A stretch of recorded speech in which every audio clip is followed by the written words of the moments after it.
Well, hello there, everybody. How are y'all doing? Thank you for dropping in, turning on, and tuning in. We appreciate it. This is Thursday, so yeah, all hail Thor. Well, there you go. So Ah, I don't know what else to say. I mean, you want to walk gently, in amongst these deities. But hey, no matter what, we thank you that you're here. Let me just speak favor over everybody, as I always like to do. Plant the seed so that when you have the need, you always have the seed. So that's just the way we roll. And as we like to sum up, nothing missing, nothing broken. For if there is perfect peace, it would be summed up as that. So, welcome everybody. This has become happening on Thursday. I am joined with Mike and Cindy from Evolutionary Energy Arts, which I'm always excited. So, welcome y'all. How are y'all doing? Hi. Doing good, We're doing good. good. We're adjusting to the weather and yeah, that's what we're doing. We're adjusting. I find myself doing that a lot. Yeah. And the weather is like, you know, it's really a big deal. I mean, um, everyone knows what happened here up in St. Louis last Friday, but this has been a tumultuous spring for us. It's just been, I think they said normally in a spring season, I think 16 tornadoes, and as of yesterday, we've had something like 120 plus tornadoes. Mhm. Um, loss of life last week. It hit in an urban area, which, it seems like these tornadoes are targeting more and more urban Mhm. areas. Yeah, that's part of what we've gotten, is that it's part of the plan to hurdle people eventually and corral them up into the cities, The smart cities. Yes, yes, Hmm. exactly. Yeah, with a promise of safety. You'll be safe here and you'll have air conditioning and you'll have food and you'll have all the things. And it Yeah, doesn't seem like, to me, it's not a very nice thing to do. no, they're gonna try to make it like, a no-brainer, with UBI and everything for you. They Yeah, want to what? make it sound like a country club, but that Mhm. sounds like a prison to me. I don't know about you. It's like, come on in, don't worry about a thing. And I'm going, okay, what's up? I mean, maybe call me Shirley, call me suspicious, but yeah. It's true, and it's the big awakening. So, I think you will have a lot of people that will ignore that, just because they want to ignore it and they don't want to really have their life too changed. And so, just that old la la la, I can't hear you. It works, hear, see, speak, right? Yeah. Yeah. And but and you're right. It's interesting. I was at the store yesterday checking out and knew the lady that was at the register. And, everyone's talking about the weather and everyone's fatigued, we're Hmm. just, people are Yeah. tired of it. Hmm. And I said, you know what the real problem is with the weather? And she said, what, global warming? I said, no. I said, I wish that's what it was. I said, that you can kind of, well, all right, if it's global warming, then, but I said, the problem is, I said, it's the magnetic poles. She looked at me and she said, what does that have to do with weather? And within, a 30-second elevator little speech I gave her, she realized, and as the rest of people behind me, is that I said, well, the planet is, it's not like it used to be. The magnetic poles are moving, weather systems are moving, and then I said it's affecting all of us. Hmm. She You gave me a high five.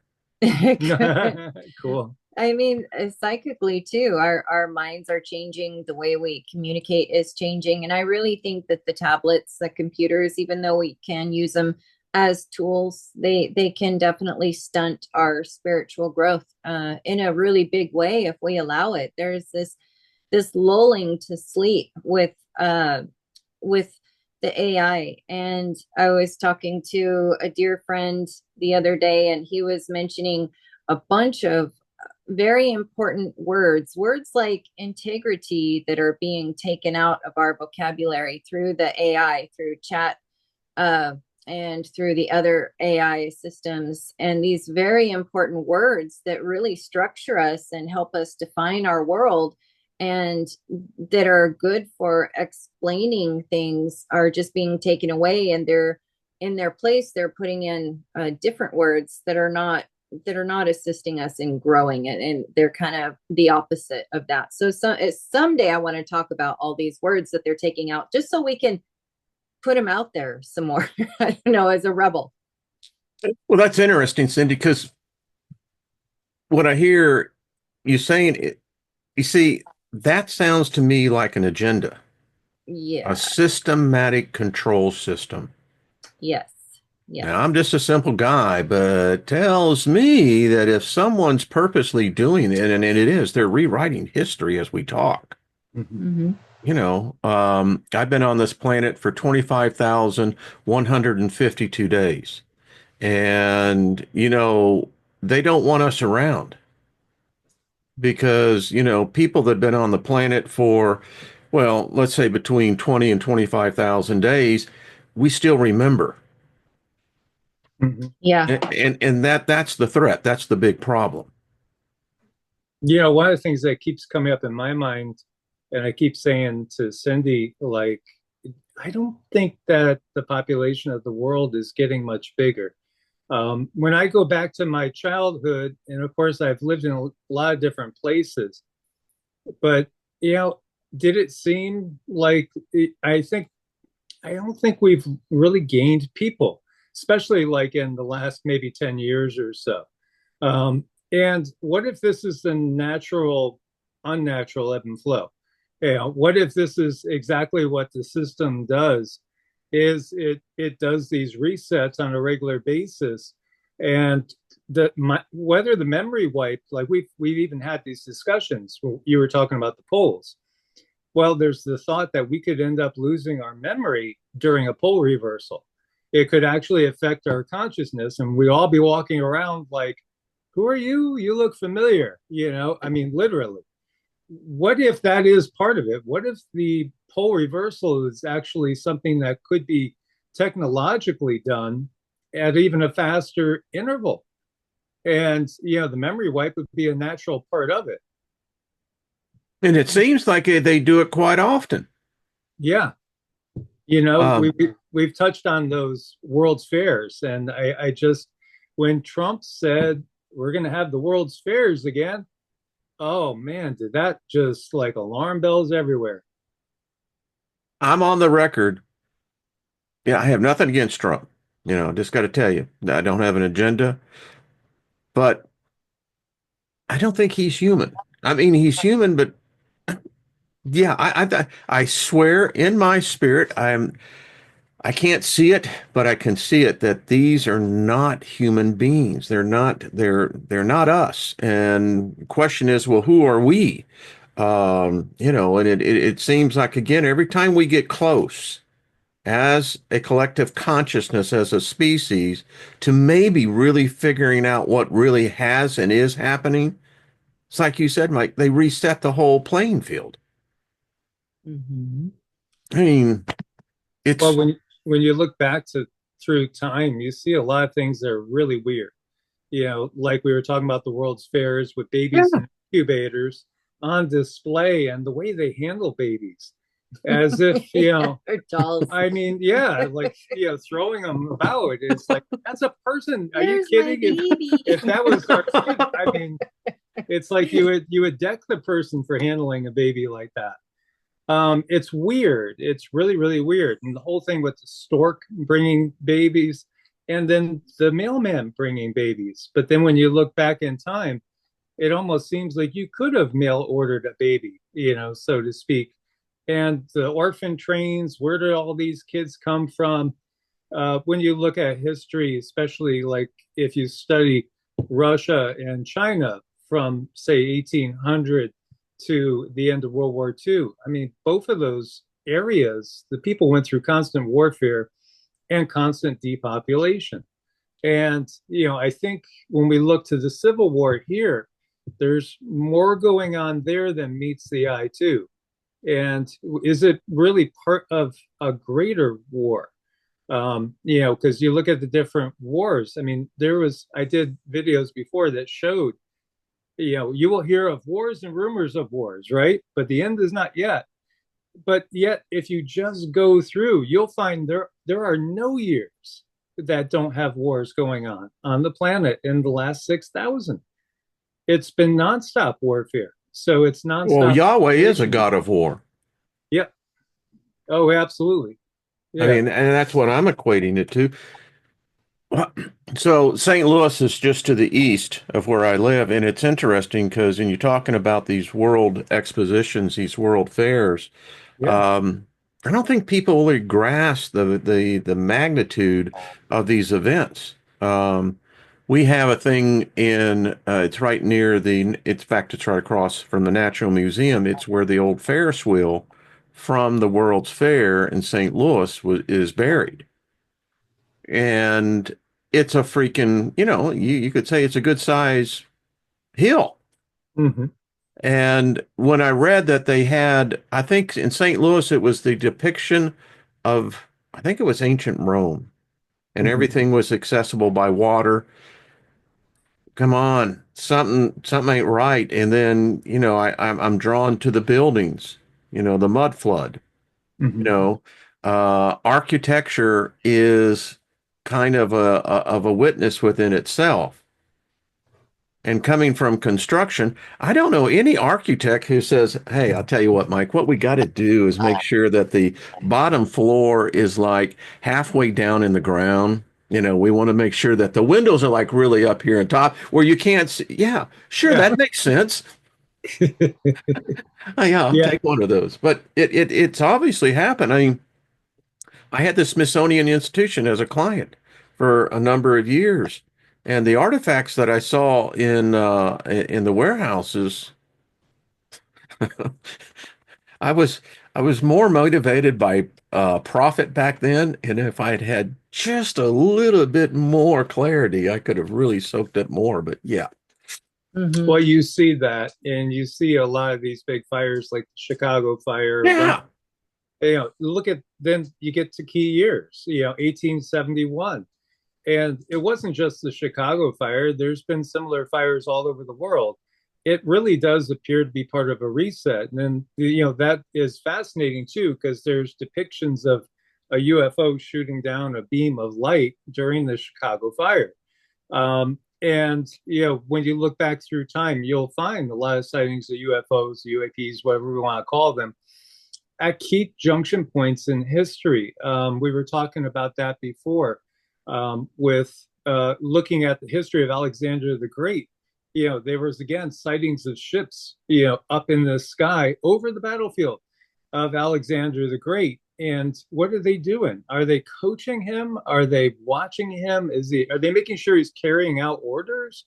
When you touched on Yahweh, Lord of hosts, what is host? It's armies. it's an army. Yeah, That's that's the exactly thing what that, it is. but how many people, if we went and took, a survey in any church, would understand that, I wonder. Oh, I doubt if many of them would. And what about the 1564 Nuremberg painting? Yeah. Mm-hmm. I've yet to have anyone adequately explain that to me. Mm-hmm. And when you look closely, what do you see? You see orbs, like we have seen tons of orbs. You see other ships, classic saucers, and there appears to be like something that looks like Darth Vader or, Kylo Ren's ship, big, huge triangular thing up there in the sky, too. It is a depiction in 1564, I 65 think, yeah, it's right in that area. of what they saw, go back 3,000, 5,000 BC. This is what's described in the Hindu books too. So, Yes. I mean, these ongoing wars of the gods, they're extraterrestrial wars. They're also maybe, the better term is ultra terrestrial, to include beings that are living under the oceans, living in the side of the earth, living maybe on other densities that are just a little bit outside of our visibility range, as well as others that would look completely solid to us. from I other. have to bring Bill Shatner into the conversation. What does God need with a starship? You know? Yeah.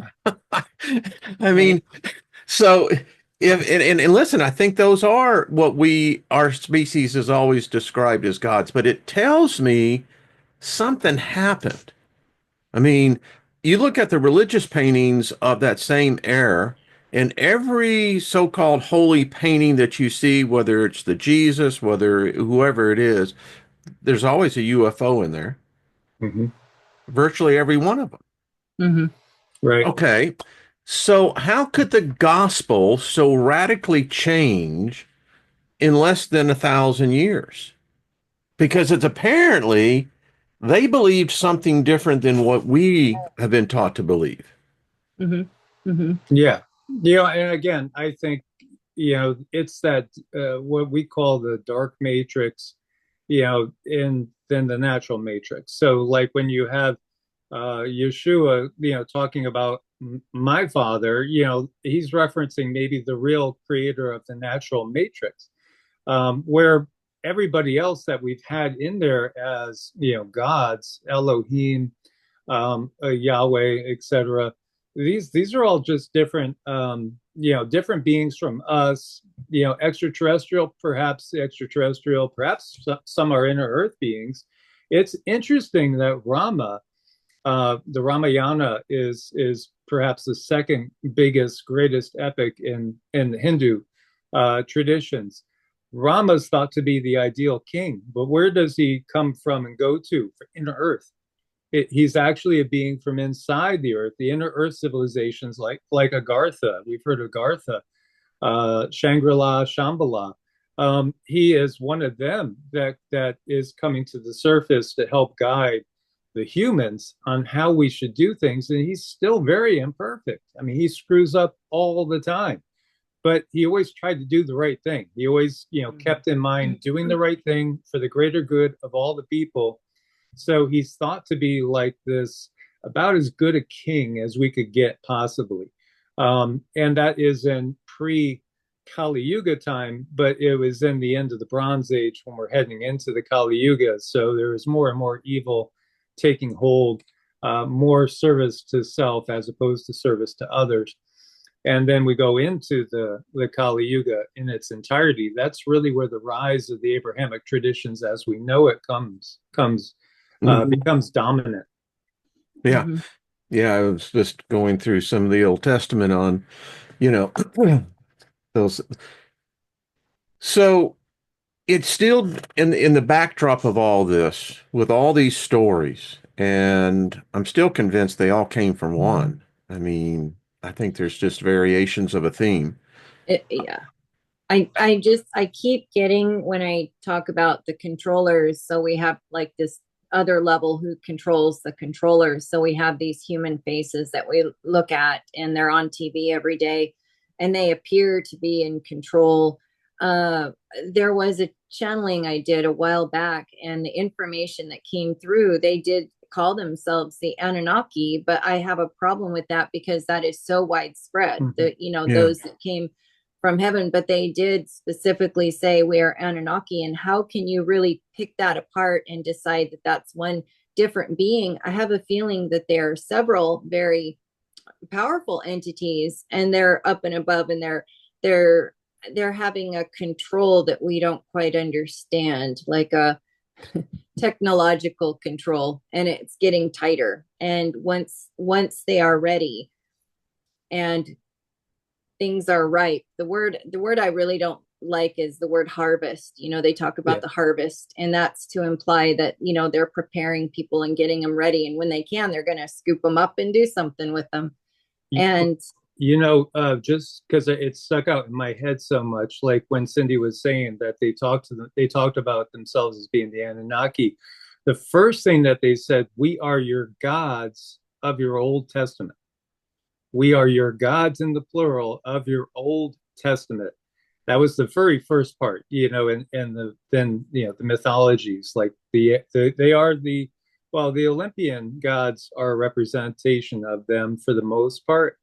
But yeah, I thought it was so telling. We are your gods in the plural of the Old Testament, which again, we know the Old Testament has been revised. The Masoretic texts, the Masoretes are, what's their job? They're constantly revising, Yeah. and they're covering up. This is what those priest scribes do. They revise and constant. So it's the system checking itself to make sure that we can't figure out what's really going on is what they're doing.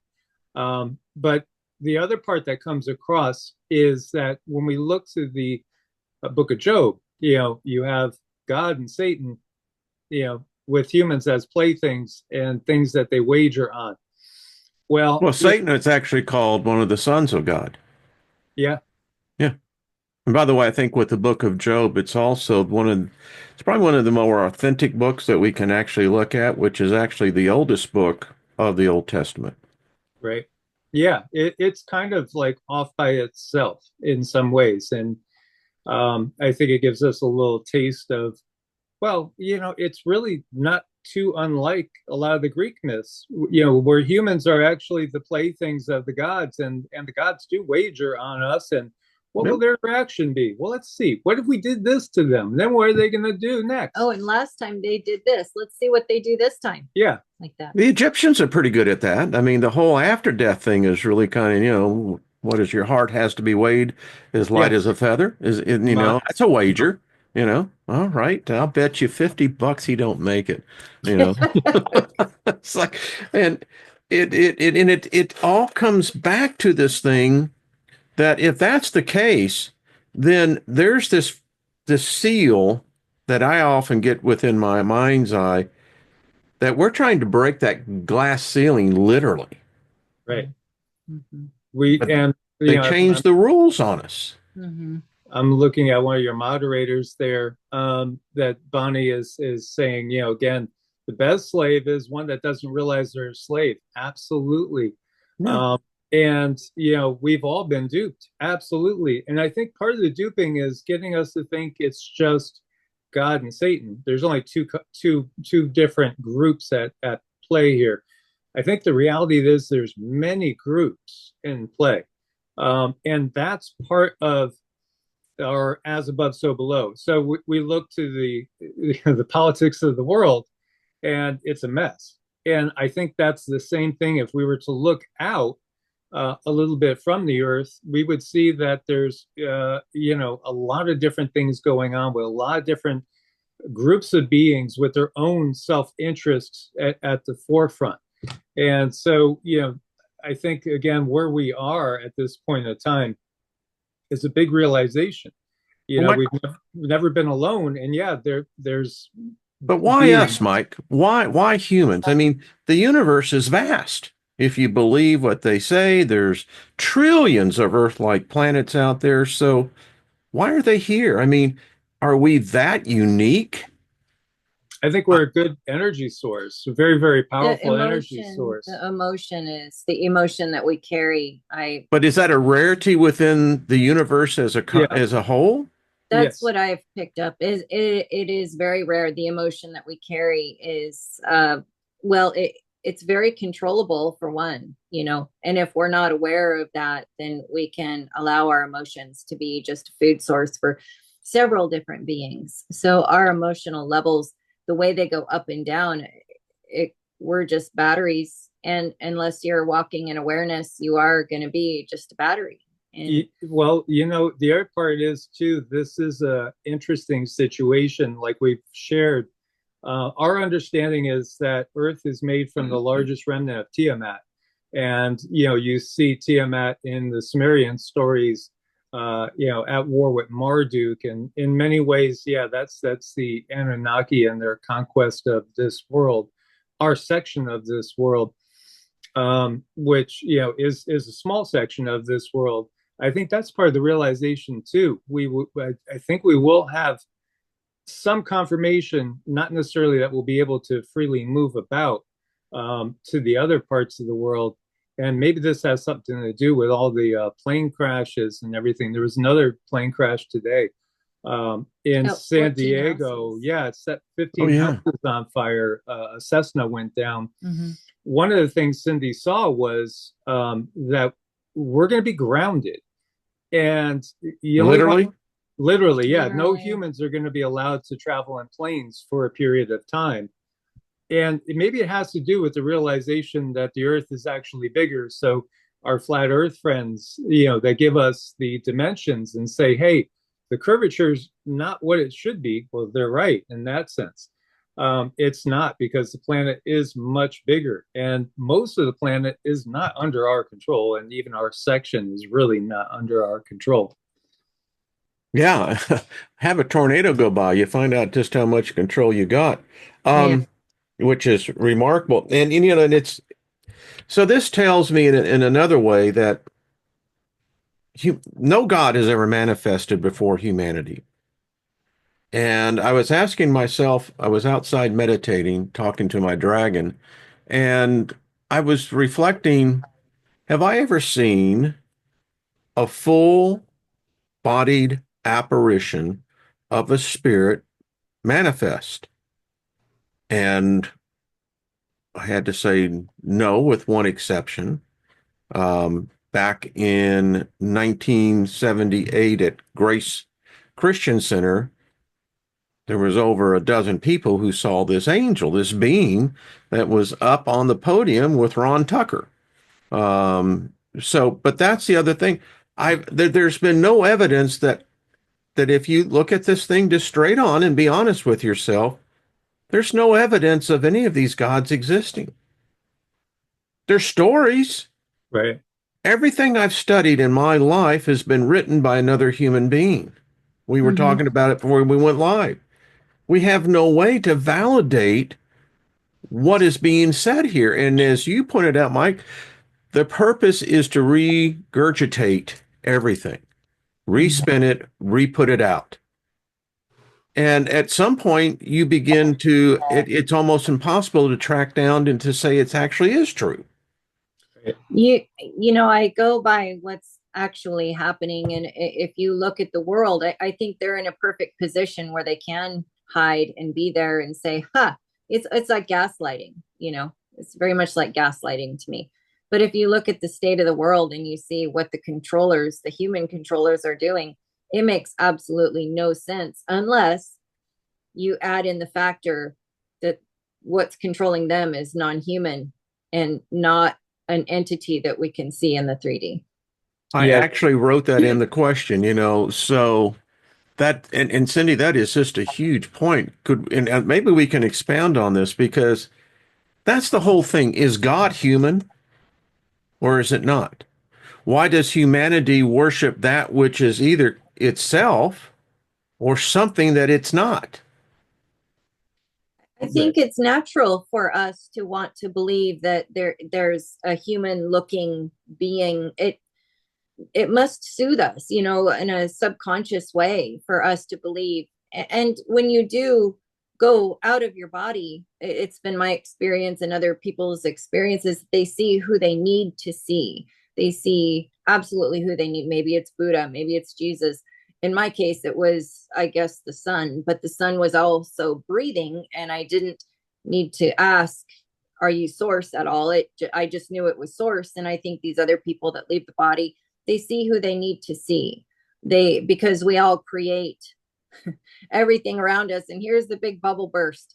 Whatever we're doing today, whatever we've created in our life, I mean, we are the main creators. So can you actually really look at anything else and say it's a separate entity? You can't.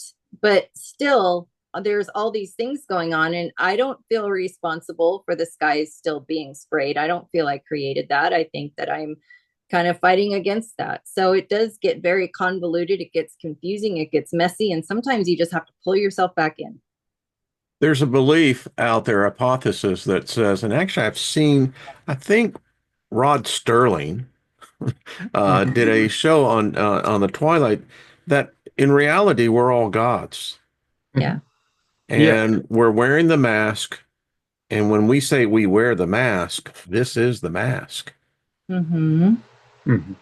I'll share something with you very intimately. One of the things I have found about being in love was that even in the moments of deep intimacy, and I know this may sound strange, but there is this part of me who says I can never actually touch that which is, the soul, my soulmate.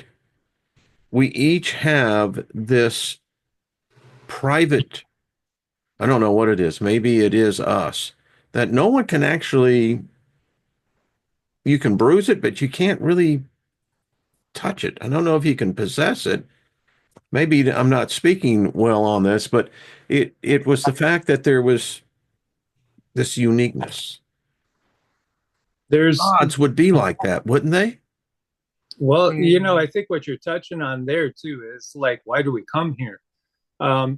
We come here for the food. We come here to make love. We come here for the more intense experience. We wear these garments, and again, in some ways, we are the fallen angels falling through the densities to take on a heavier, more tangible experience that is slower and more intense, and it's on purpose because again, who made us? Ultimately we make us, because we're residing up in the higher densities. We are multidimensional. A portion of us is becoming embodied to have this experience, go through all the intensities of what's not our normal state of experience, which is more of a blissful state of very disembodied than comparison to this. So what we have here is an intensity that we can't get, a wide range, very intense, and also slow. So So who experience. created that? Well, ultimately, we do here. We create this from the higher densities down into here. I do think there was sort of that programmer that created this matrix, the real creator of this And see, particular. that's where I was driving at. Yeah, it's like, who's Yeah. that? Who, it blows my mind because, I always like my mind blown because you get to pick up the pieces later. But anyway, I always like, and I'm thinking, where's your head, man? Where do you have to be at to say, I'm going to create an earth and the trillions of complexities of matter and energy and substance all working together. And somehow that this is a grand design and that the chaos is really, you can't see it, but it's really defined order. I mean, that's where sometimes I touch that ethereal at times, but Yeah. you know, Peter Meteor says, so we came here to enjoy, but then restrict the enjoyment. It's the intensity of the experience. So it's just like anything. If we have to work so hard to get to the weekend when we're, in that 9 to 5, or if it's longer. I mean, for me, it was like 7 a.m. till about 6:30, 7 o'clock p.m. for 6 days a week for 10 years. In the corporate world, and this one job that still haunts me in my nightmares. Yeah, at the same time, the enjoyment of being off is so intensified because it's rare. And when you're off, then you're really, really soaking it in. It's that thing. Like if we are, look at millionaires, and millionaires maybe not the right phrase. You need billionaires in this world now with deflation. How happy are they? They get bored. They could buy anything they want. So it doesn't give them the same sort the of, few that I know are miserable. they're miserable. It's because it's in us to want to strive for something. It's in us, and that's what this is. This existence is striving and testing. We're testing ourselves in more ways than one. I heard Uh, the testimony of a dead man. Well, he was dying. I was right next to him when I lived in Knoxville. Multi millionaire. And it's weird because within 6 months, both him and his wife had terminal cancer. And he's dying. He's talking. I was very much into NASCAR at the time, working with Richard Petty and others, and he was really excited about that. And he looked at me and he said, Wayne, he says, I'm going to tell you something. He said, I'd give all of my wealth, he said, if I had just 10 minutes of clarity of thought. And 6 hours later, we carried them out on a stretcher. But yeah. Absolutely. It's like you have to really work for something to make it worthwhile, Yeah. just And and the pleasure part, I mean, I designed a software system, and to me, it was in the ecstasy of orgasm, putting out this system that I saw where the hell it came from. Um, and it was exhausting, but I loved it. I wanted some more of it. Well, I think you can see some of that in people's charts. When you look at them, you can see their purpose for coming here. And some people, What it did is mine show you, Cindy? the tangible. What did yours show you? Mine, I mean, your chart showed me that you have a purpose of pulling people together. So, in a way, you came down here for a very tangible experience to grab this person, this person, this person, and this person, and help help the rest of us move up. And someone in the chat asked, well, why don't we fix it? We're here. It's a mess. Why don't we just try to fix it? And that's part of your purpose, Wayne, is to pull people together and do shows like this so that we can get together and co-create a world that we want. What's so beautiful is once we think it in here, it can go out there. Thoughts are things. And that's the first thing I learned. And energy is what you think is going to go out there, and it's going to create a thing. It's going to create something tangible. So we have to be so careful with our thoughts. And that is something, if the controllers can control our thoughts, they get to control the destiny. So it's up to us to hold on to our sovereignty, or find our sovereignty and utilize it for our experience. This is our experience. To me, it got hijacked to a high degree, but it's up to us. It's like, how far do we want them to take our power away from us? It's up to us. Boy, Cindy, you were talking. I mean, there was a time when I couldn't stop the noise, it was this cacophony, but I find myself these days in much more quiet solitude, and it's kind of cool. Absolutely. I was looking at another comment that was talking about this as being a loose realm. It is a loose realm, but it's only a loose realm to the degree that we allow it to control us. So I mean, and who's feeding on whom? Yeah. Oh my gosh, it's like a piggyback ride out there. I mean, it really is. If you feed into the misery, then you are being part of the farm. If you're putting off, the frequency of love and compassion, then they can't suck anything beneficial from you. So you're, it's like a tick jumping on you and jumping right off, saying, "No, don't want any of this." So again, it's up to us to raise our frequency. If that's all we see, then we are becoming a loose magnet. So it's up to the individual to raise the frequency up.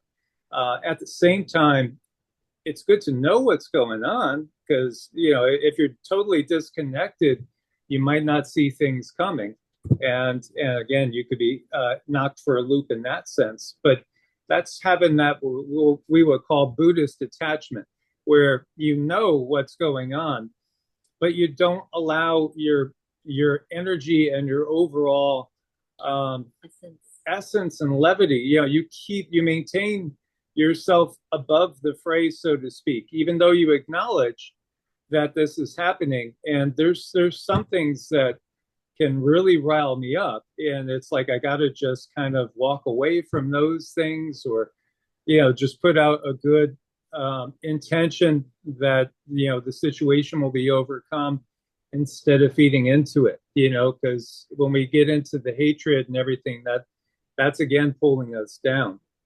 Wow, I'm just sitting here going, and it is true for myself. That walk, God, I have such favor on my life, because I've had the ability to experience this and come out relatively all right in the other end, but so I always found that it was religion for me, politics, and then corporate position.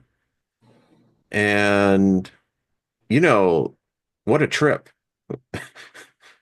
It's both good and bad, but those three particularly, when I walked away from them, was the great disconnect because it used to rile me up all the time. I mean, I was in a constant um, conundrum. It's this belief against that belief, this political position, or you have someone within the company that's doing this and that, and in the end, it was really all about control.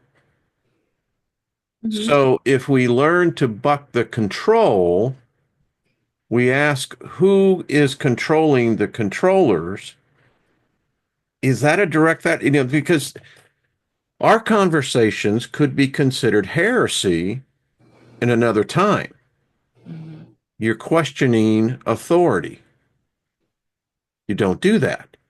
Hmm. I Mike was just talking about that yeah, earlier, about the See, AI coming in, you know. yeah, yeah, Yeah. no, absolutely. I think what you witnessed with the conquest of the church, for instance, the church was dominant. Now, it's interesting when you look at Rome, the Roman Empire, how long did it really last? Did it ever stop? did it ever go away? Yeah, and ultimately, I do think that Roman Empire is kind of a Sumerian empire, Rome, Well, Greece. Rome was a republic, right? Well, yeah, and then And a it, dictatorship. And yeah, I mean, there are some parallels you could see with 45, 47. Perhaps becoming, and then, who knows if it'll be Baron, down. I could see Baron as the next, Caesar Augustus, Octavian. He has Octavian's type of energy. Well, boy, You know, doesn't he though? he he, looks he like. actually looks like him too. The guides had said, it was curious because they never gave me an answer, but I asked if 45, 47 was one of the great leaders of the past, and they said to look at his profile and you'll know. And so I started looking at coins and stuff, and I don't know. I haven't gotten it, but I think he is somebody from the past. I mean, his side profile maybe looks the most like Pompey, and Pompey didn't really end up too well. And but at the same time, I do feel that, yeah, I think Baron might be Octavian reincarnated. And what was his destiny? He was the longest reigning, most powerful Caesar, really, when you Yeah. get to it.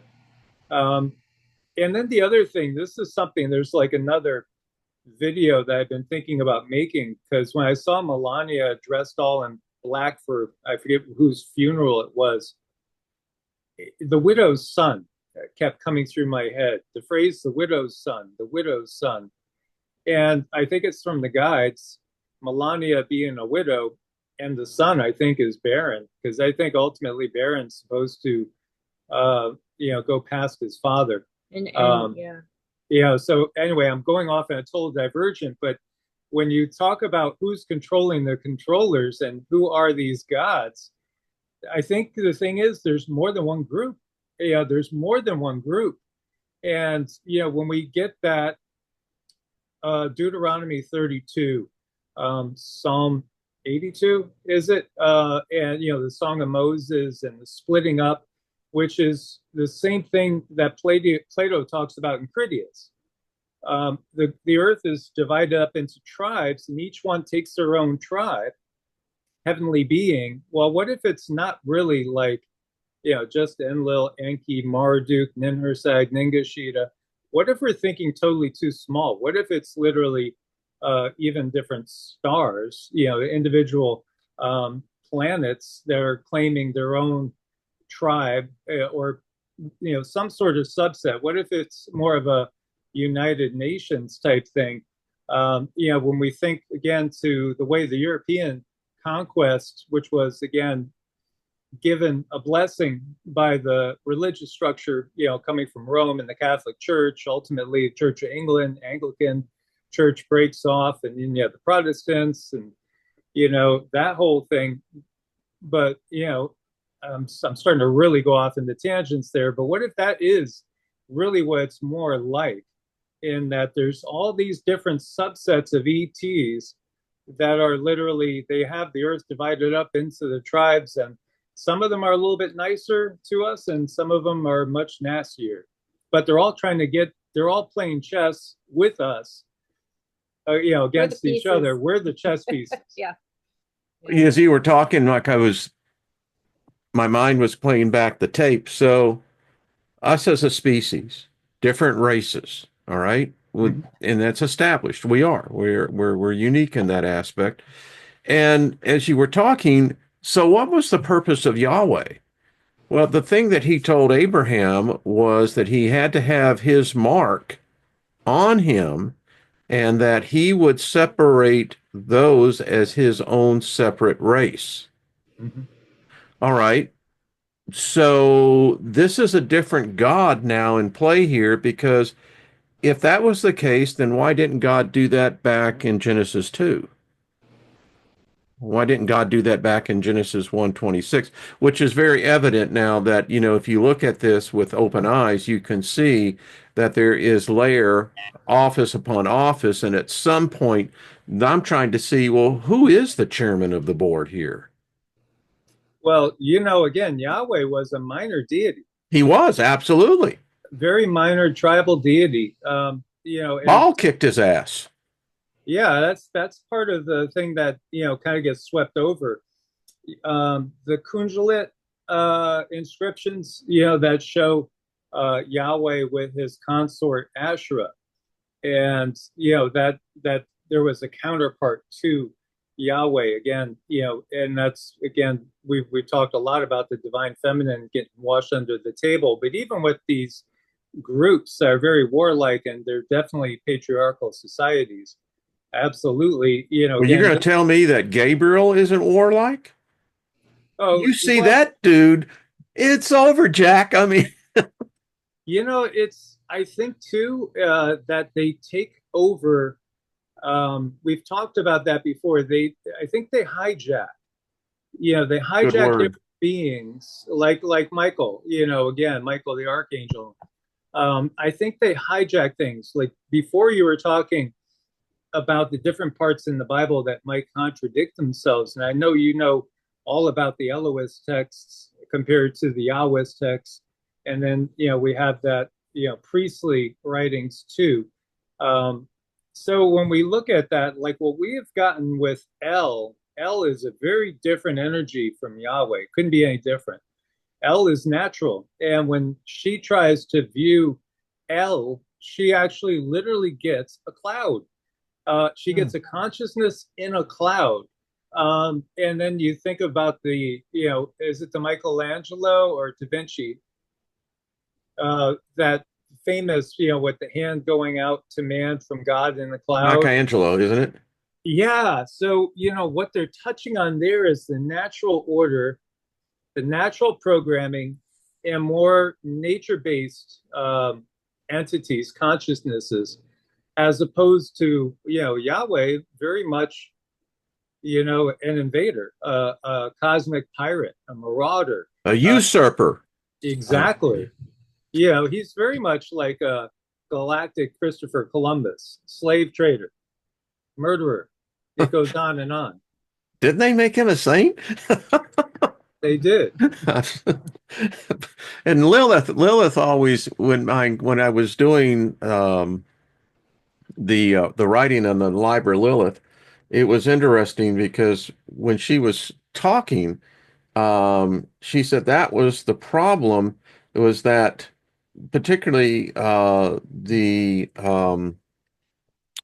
divided serpent, which is Yahweh, I think representative of Yahweh, that he hid himself in a cloud. Ah, interesting. Well, yeah, when you look at the burning bush, it sounds more like a jinn. Doesn't it, though? Yeah. Mm-hmm. Or one could say that they were merely using teleporting technology that just gave the impression that the bush was on fire, but it was just actually a way of advanced communication. I don't know. Did you ever see the one we got from Mississippi where that entity killed a herd of goats? Yes, killed No. Oh yeah.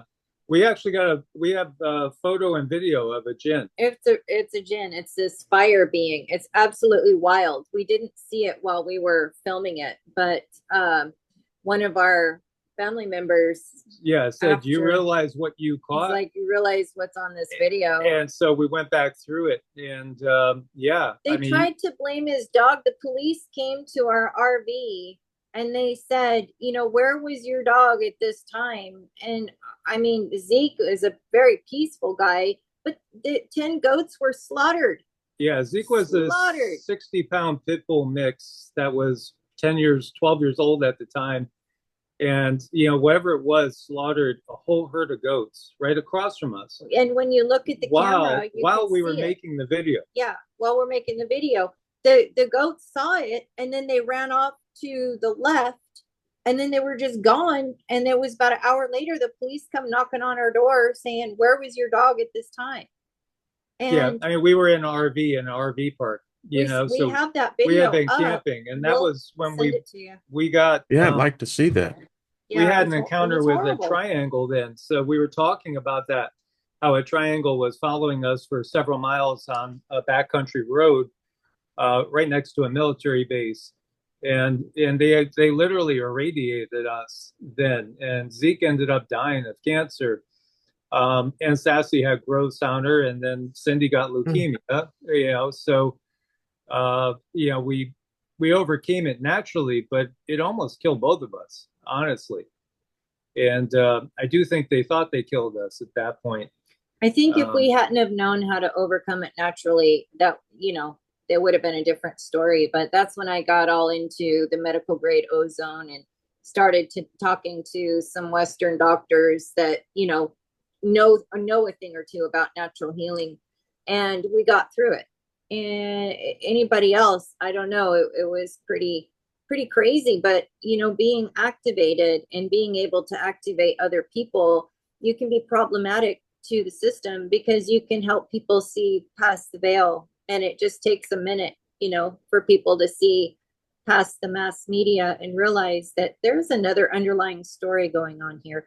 And as soon as that awakening happens, as soon as that wave of energy hits that person, they're no longer controlled. They're no longer very useful for the controllers. So yeah, you know, Deborah was asking, did you overcome? Yeah, because we didn't go into the system. So yeah, I did. I you did know, 100%. I would say I'm back to 100%. It took about 3.5 years of medical grade ozone therapy and some other things, but here I am, stronger than ever. And y'all look beautiful. I just have to say, you have a glow thank about you. you. So, you know, Thank it, you. you know, and it's disturbing to think that, um, that a controlling system would find, because, I mean, y'all don't move amongst the political movers and shakers, the corporate, you know, elite. You're beautiful people. You have a deep knowledge, and to me, it's when I meet with y'all, it's like I'm on. You ever been in the airports where you've had those people movers, Yeah. and you know, hey, those it has that speed. Well, a trick, you know, because I was on the 200,000 mile club each year, that if you start walking faster on those, it like amplifies your speed. So, you know, that's Yeah. what I feel like when I'm with y'all. It's like this is fun. And people are trying to catch up, you know, they're riding but we're like way out. So that's what it's like. Yeah. We feel the same way. It's always a blast, you know, and it's fascinating to again share our experiences because you've had a wealth of yours, and like Yeah. that photo that you shared of the beings, you know, over the house when you were, that's huge too. I mean, it's when people realize you have these experiences on a regular basis, your reality is not going to be the normal reality because I mean you have a knowing experiential. So when we go into Christianity and we say, well, we're the Gnostics, more truly along the lines of the original intention, you know, Yeah. or was it the Essenes? You know, again, any way you look at it, I feel that the Gnostics and the Essenes, they were holding a certain light, and they didn't allow the system the opportunity to manipulate like what they ended up coming up with Constantine and all that. It's interesting you're talking, and I know this is kind of going off in the tangent, but I'm still driving the bus. Everything's cool. You know, we got three recliners right up here, and each one of us can take controls of, but um, I was talking to Lynn about this, and I said, hon, my half century in Christianity, and then particularly quarter century involved with, the biggest televangelists, these multi-million dollar organizations. And I told her, I said, see, I thought I was into the prosperity message, honoring God by being prosperous, because why would you want to worship a broke God? If your God can't supply your needs, then why are you bending knee? So, and I was with the Word of Faith people, and it's now considered almost cultish. Um, and as I look back, some of the, and I've said this before, the most powerful wizard I've ever known and met was Kenneth Copeland. And I met some powerful witches. I mean, if you want to say, and people may get a little offended, but it's true in my perspective, like with Joyce Myers and others. These are powerful mind manipulators, Mhm. and they're connected to something. It's freaking tangible. You get around them. And as I now sit on this side of the court, it's still that burning within me. Then who is it? Who and what is masterfully either manipulating or orchestrating all of this that I've been taught is so-called reality? I'll Mhm. be 70 years old next month. I don't think I can define reality in a sense that, it would hold up, to reality. Think about it. Yesterday was the 45th anniversary of The Empire Strikes Back first coming out. Yeah. Think about all the symbolism in there. So, like what you're saying is, who really is the Dark Lord of the Sith that's manipulating all these strings? Yeah, who is You that know, guy? What was his name?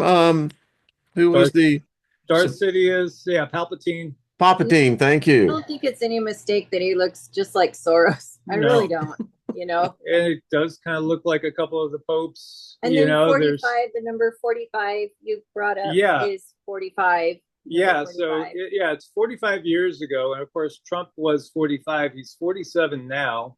4 plus 5 is 9. 4 plus 7 is 11. So there's a 9/11 reference there. The numerology. How about the last president, the whole Barron Trump thing? I have all Yeah. those books too. I read them all.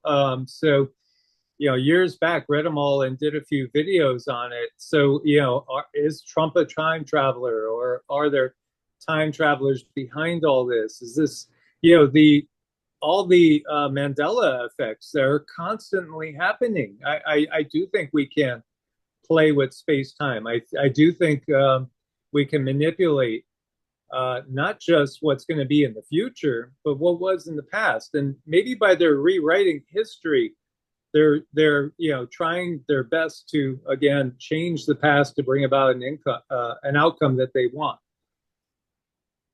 And then I think about what you mentioned about the nine in what is it, July? Is it July 4th? Is this the convergence of what we're seeing, the same thing that About was in? July, yeah, with the planetary alignments, the Holy peak. crap, that's If coming we quick. look at it, if we look at planetary alignments on a bell curve, because things are not going to happen the exact day, but if you look at it in a bell curve, when these alignments come together, July 4th is the peak of that bell Yeah. curve. Yeah, yeah. And so I'm thinking, what would be easier, trying to manipulate and herd, billions of people, but what if there was an event that happened that where there suddenly wasn't a billion people, you know? I kind The of Georgia think, Guidestones still come back to haunt me in my thoughts, let there be no more than 500 million. yeah. What really bothers me about that is that I get this thing going in my head, this Bible quote, to let the dead bury the dead. So, I've heard that myself. and it just goes, and I'm like, what exactly does that mean? And to me, I started to believe, well, if they're going to have a mass die off, I don't think they like, this is the ugly part of it. I don't think they like to get their hands dirty.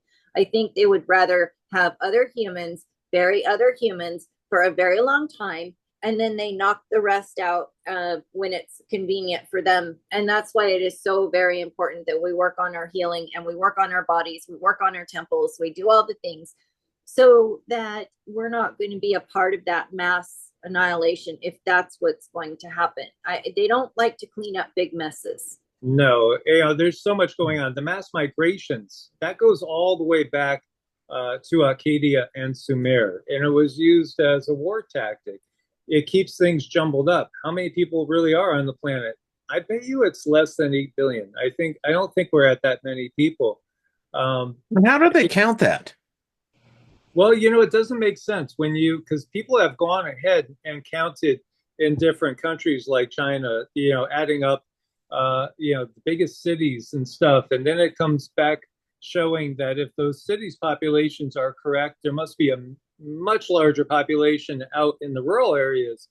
But they've been herding them into the cities forever and pushing them away from the rural areas. So a lot of people now are saying China only has 300 or 400 million people. They don't have 1.4 billion. And, again, I really wonder, I mean, in your area, wherever you are living, especially if you've lived there all your lives, you can't say, do you remember in the past, it seemed like there was more people around you. But if you are, again, somebody that's moved like me, I've lived in 10 states and I don't know how many cities. I've moved over 40 times, so it's hard for me to judge that because each time lately it's been to a more remote position, out of staying away from the frequencies and the towers and all that. So, we can't tolerate the energy in the cities anymore. So when we pass through a big metropolitan area, it's like we move as fast as we can to get through there. And then you could bring up that point, living out in Colorado, if you go out west, there's a lot of open land. And when we moved east,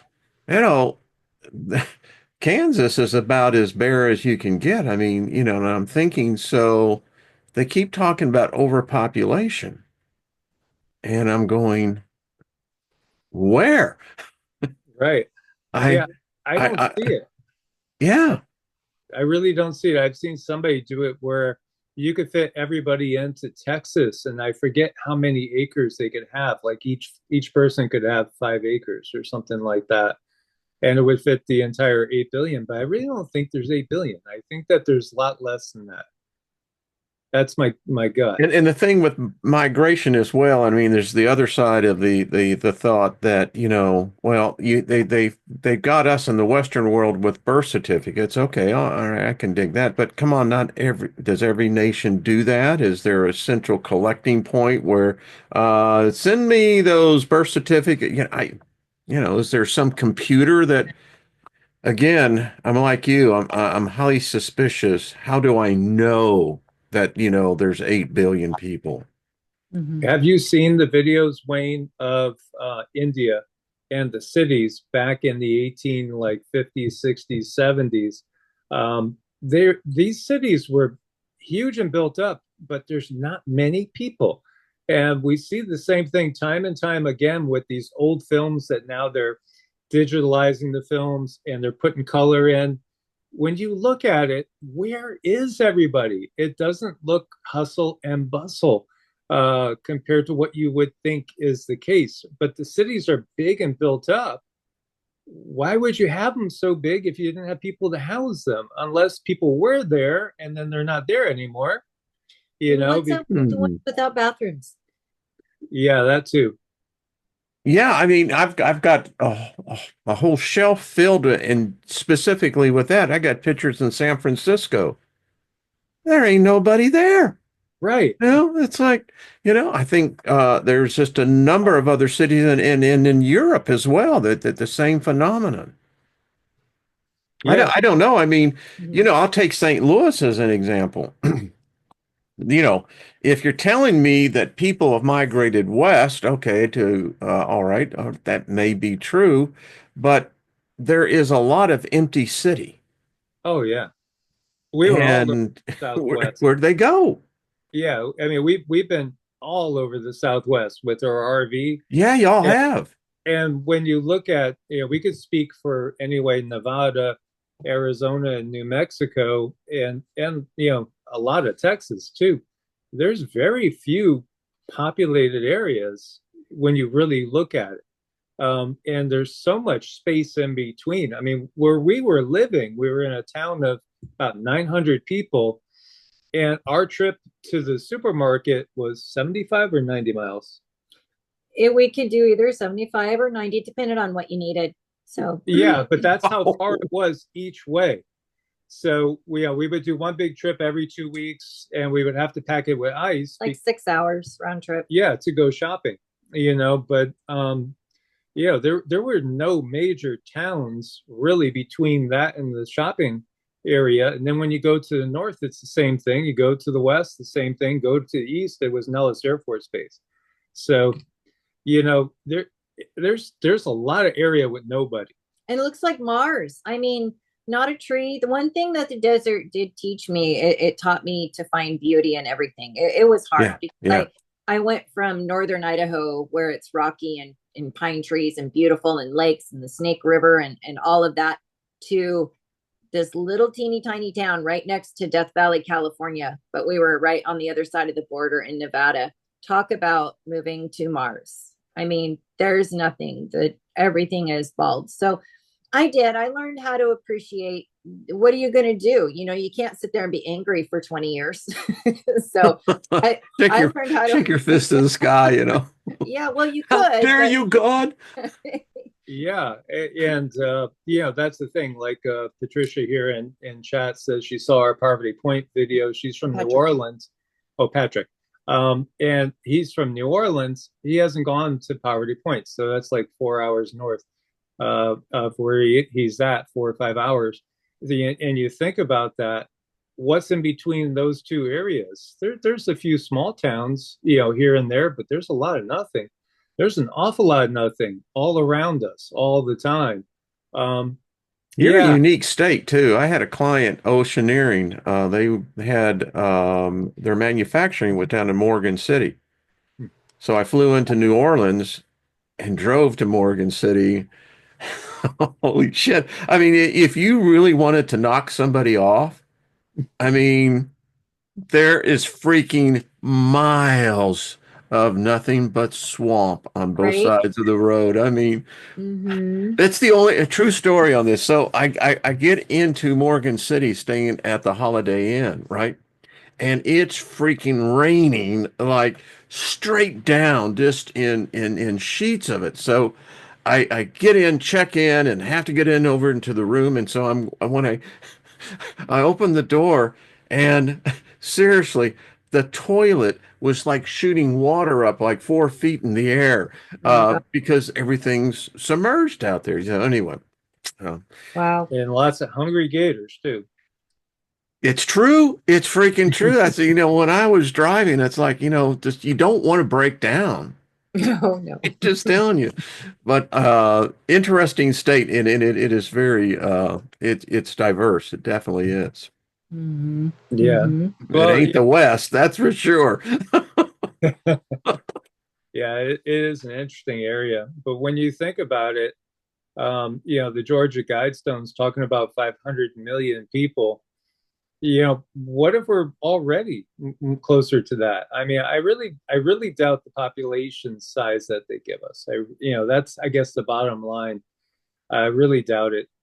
Maybe it's 2 billion. Who knows? I don't think it's as big as they say, because they always deceive us in one way or another. Up is down, down is up. That's the way the system works.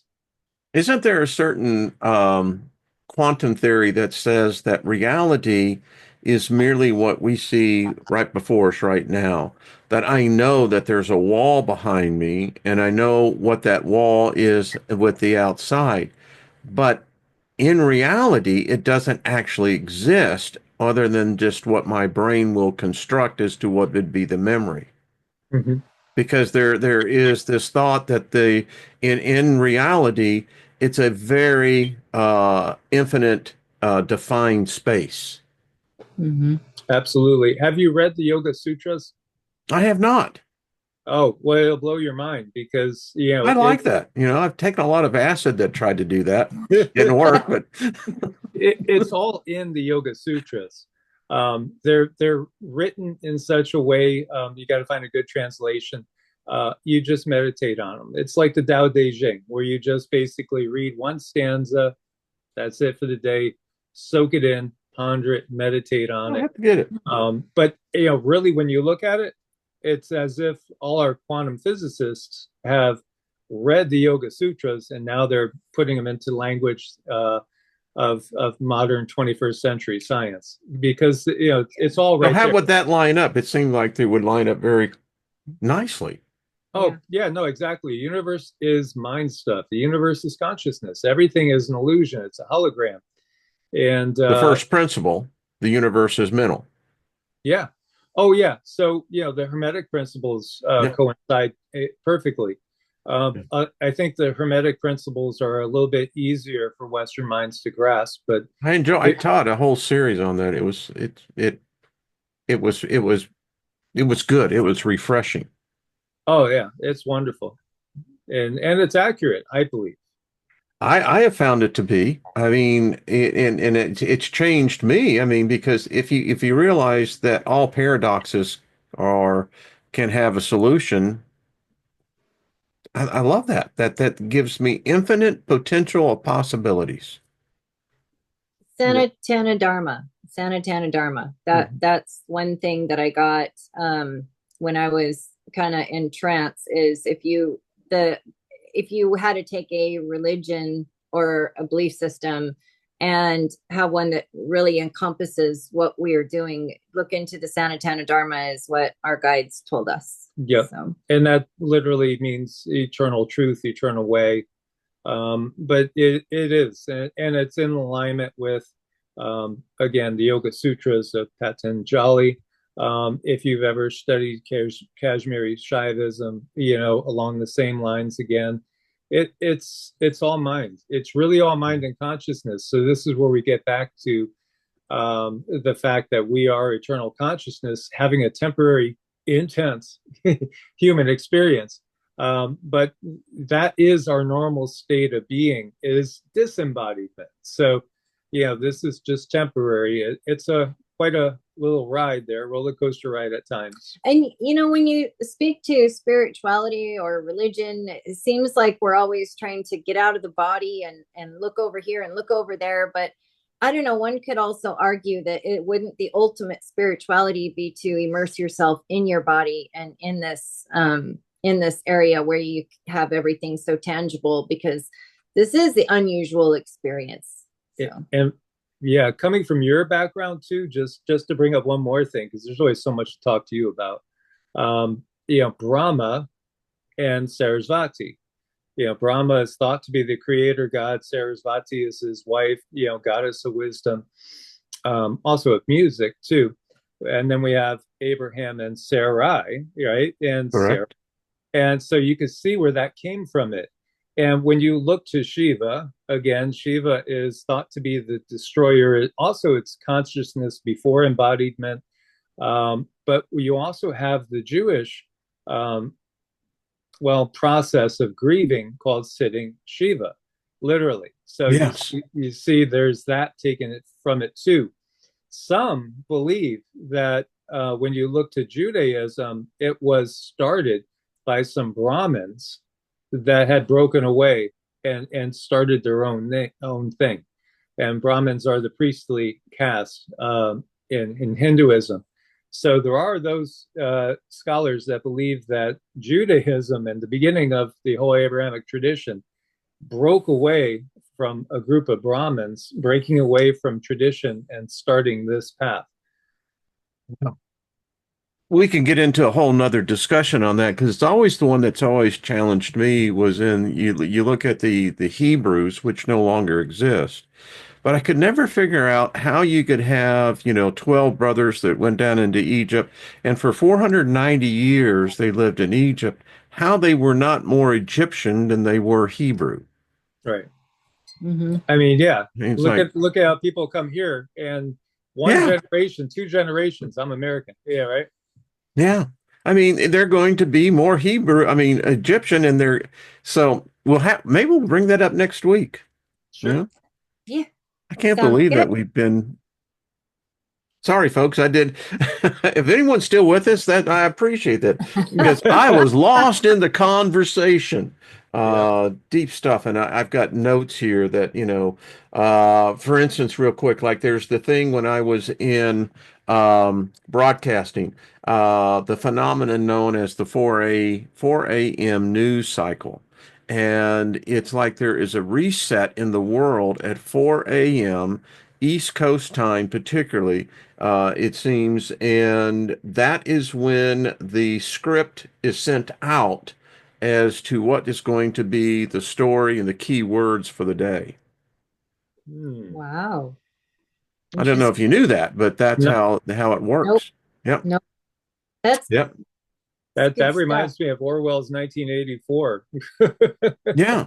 Yeah. And by the way, in the Nuremberg painting, there was also the pox on humans. Remember, they Yeah. had the people that were sick. So Yeah.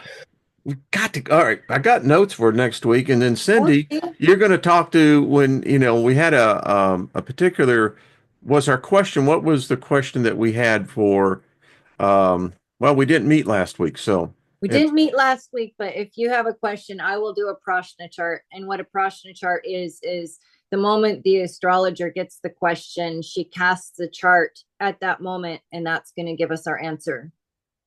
all right. You know where the contact is. Yes. Yes. Make sure to like it. Make sure to go over there and subscribe, and support these beautiful people. This is, yeah, And sow thank you. some good karma. Thank you. Thank you. Everybody has been so wonderful coming over to say hi. And, It's Yeah. just great. it's one It's big been great. family now. That's beautiful. Yep. Yeah, it is kind of doing this merging and coalescing thing, I Mm-hmm. see, I see, I see this beautiful blue green mixing in with this emerald, yeah, delightful. Very nice. All right, Well, y'all have a great Memorial Day. And next Thursday, y'all want to get Sounds together great. again? Yep. absolutely. Yep. Okay, I love this. This is good. Thank you all in the chat room. I didn't really get a chance to look at it all, but I go back and read it. Was it good? I wasn't paying I think attention. it was Yep. very, very, very good in the It chat room. seemed very, very good. Mhm. Yep. And then you inspired us so that we started this week doing an 8 a.m. thing. So we'll probably do 8 a.m. lives besides Thursday. Thursday, we'll focus Excellent. on this one. Mm-hmm. So you're bringing us out to the people, Wayne. It was you Thank that you. inspired us. Thank you, Wayne. All I got to say is that y'all are marvelous. You're just marvelous, And people, I tell you, they respond to it. It's a good energy, and that's what makes having um, building relationships is that when and it's so easy, it's like you're sitting down in the recliner and you're having coffee and you're just, we're all looking at each, it's just very comfortable. So I love y'all, appreciate it. And to speak favor over you and folks again, just give them love. And the best way you can do that is be guided by what you feel inside. So, and as they say, if you will learn to doubt your doubts, you'll never doubt your doubts again. There we go. Nice. All right. All right, everybody. Much love. We will see you Much again love. real soon. All right. Namaste. Namaste.